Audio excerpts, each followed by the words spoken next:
আসসালামু আলাইকুম। আজকে আমি আসছি কুষ্টিয়া জেলার বিখ্যাত গোলাপনগরে। আজকে আমি আপনাদেরকে দেখাবো পদ্মা নদী। আপনারা আমার সাথে থাকুন, দেখুন কত সুন্দর নদী। তোমার বাড়ি কোথায়? সিরাজগঞ্জ।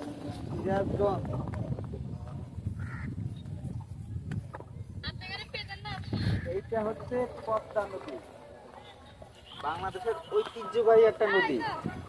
তার ওই পাশে লালন শাহ সেতু দেখা যাচ্ছে, তার এই পাশে হচ্ছে হার্ডিক্স ব্রিজ, তার ওই পাশে রূপপুরের পারমাণবিক বিদ্যুৎ কেন্দ্র দেখা যায়। পদ্মা নদীতে এখন বর্তমানে পানি নাই, ওপারে চর চর হয়ে গেছে, পরিবেশ, মানুষ কত সুন্দর ওখানে হচ্ছে গোসল করতেছে। আর ওই পাশে হচ্ছে আপনার গোলাপনগর আর কি।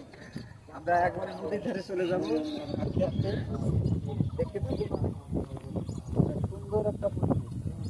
আসলে এখন এই নদীতে পানি নাই, তারপরে অনেক সুন্দর লাগছে। ময়না আবর্জনা, পানি,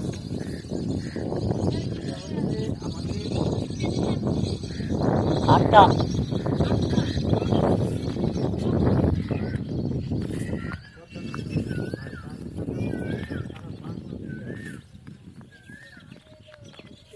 এটা একটা খুব সুন্দর একটা নদী।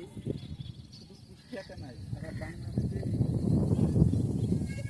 এই নদীর ধারে দেখুন কত সুন্দর ফুল চাষ করছে কৃষকরা।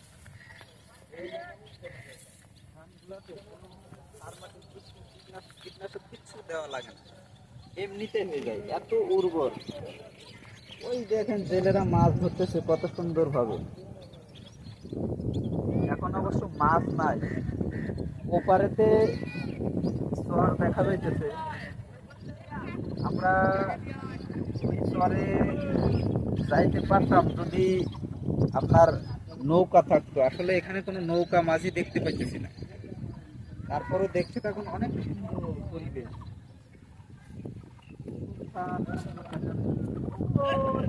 ব্রিজ দেখা যাইতেছে, একটু দূরে লক্ষ্য করলে দেখা যাইতেছে ব্রিজ।